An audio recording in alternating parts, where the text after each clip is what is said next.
السلام علیکم۔ اللہ تعالیٰ نے ہمیں بے شمار نعمتیں عطا کی اور اس میں بھی مزید جو اعلیٰ اور افضل نعمتیں ہیں ان میں سے ایک نعمت زبان، جو ہمیں دوسری مخلوقات سے بہتر کرتی ہے، افضل بناتی ہے۔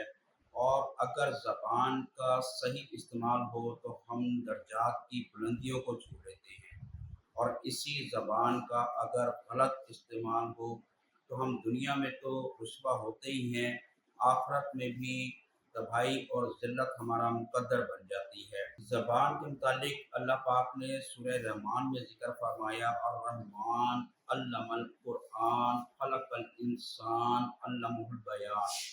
الرحمن، اللہ نے اپنی رحمت کے بارے میں بتایا، خلق الانسان، انسان کو بنایا، قرآن عطا کیا اسے، علمہ البیان، اور اس کو بولنے کی صلاحیت عطا کی، جو سب سے منفرد، بہترین اور اعلیٰ ہے، جو آپ کو اظہار کا موقع دیتی ہے۔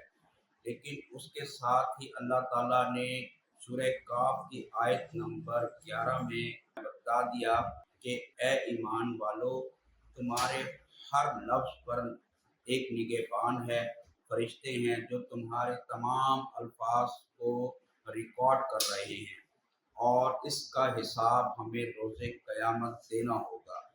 تو دوستو، ہم آج اگر غور کریں تو ہماری زبان جو ہے وہ ایک شاید ننگی تلوار سے بھی زیادہ تیز کام کر رہی ہے۔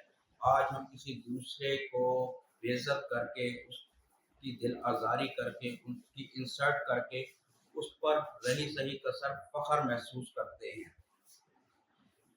جبکہ سورہ حجرات میں اللہ تعالیٰ ارشاد فرماتے ہیں کہ کوئی قوم دوسری قوم کا مذاق نہ اڑائے، کوئی شخص دوسرے شخص کا مذاق نہ اڑائے۔ ہو سکتا ہے وہ قوم اس سے بہتر ہو جو اس کا مذاق اڑا رہے، وہ مرد وہ عورت اس سے بہتر ہو جن کا تم مذاق اڑا رہے ہو۔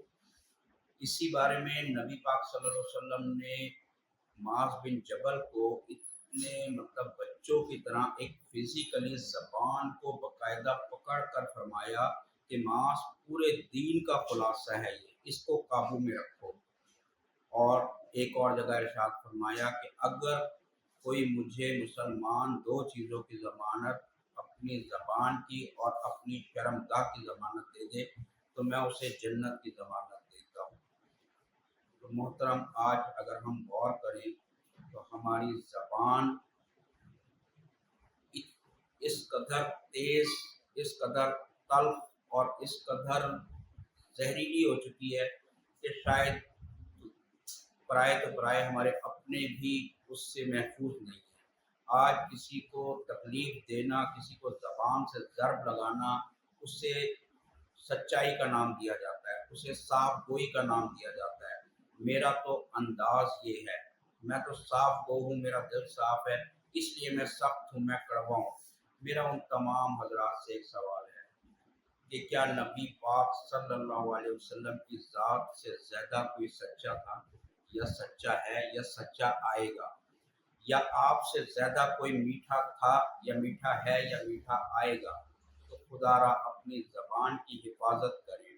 اب حضرت عمر فاروق، جن کے بارے میں عام خیال یہ تھا کہ وہ ان کا ایک پورے مکہ میں رعب، دبدبہ، غصہ مشہور تھا، اور ایمان لانے کے بعد ان کی حالت یہ تھی، ان کے الفاظ کا چناؤ یہ تھا کہ آپ نے ایک دفعہ چند لوگوں کو دیکھا جو آگ جلا کر بیٹھے ہوئے تھے، تو آپ نے انہیں یہ نہیں فرمایا کہ آگ والے لوگ، آپ نے فرمایا روشنی والے۔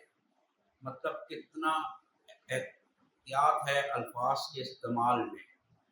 تو آج کی ویڈیو کا مقصد صرف یہی تھا کہ ہم صرف اپنی زبان، اپنے لہجے اور اپنے الفاظ پر غور کریں۔ کہیں کسی کی دل آزاری تو نہیں ہو رہی ہمارے الفاظوں سے، کہیں کسی کا دل کٹ تو نہیں رہا ہمارے الفاظوں سے، کہیں ہم اس سے زہر اگلنے کا کام تو نہیں لے رہے۔